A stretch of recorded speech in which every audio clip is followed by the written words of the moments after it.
Thank you, Mr. Speaker. My colleagues know I'm the only Republican on the border.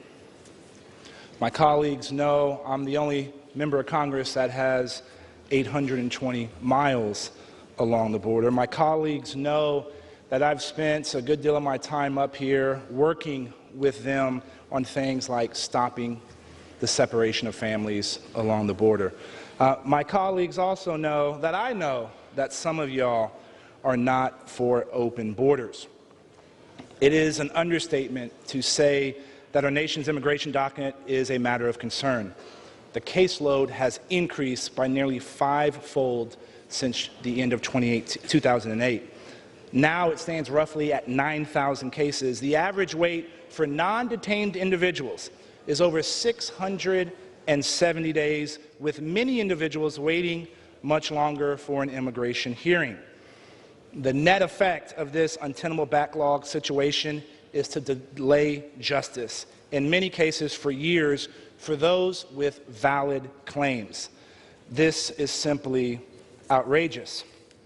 The adjudication of immigration matters is essential to the proper administration of justice in our country. Congress must ensure the U.S. immigration laws are administered fairly, efficiently, and consistent with due process. This motion adds $75 million to our immigration court system.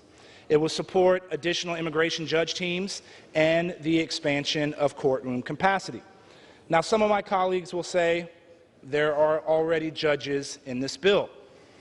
They meet the requests of actually this White House. But that is not enough. In 2016, ACLU came out and said that to get back with the backlog there, to address the backlog then, which was only 500,000, we needed 500 immigration judge teams. We need more.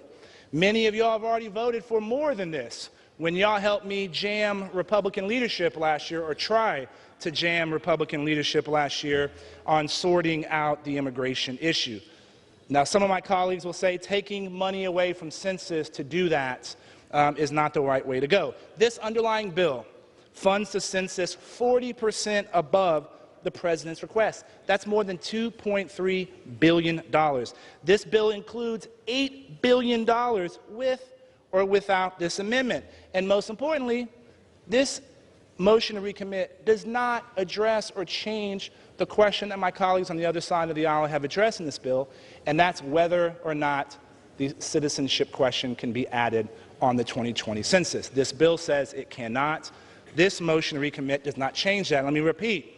This motion to recommit does not change that. We are taking money out of the Census Reserve Slush Fund.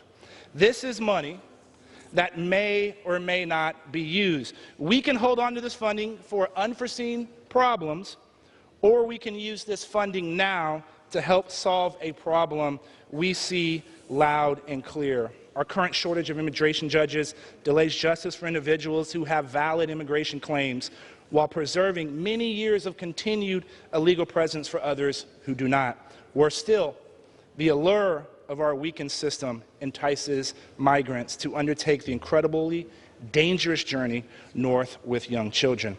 I urge a yes vote on this motion to help reverse these regrettable and unsustainable trends caused by our broken immigration system.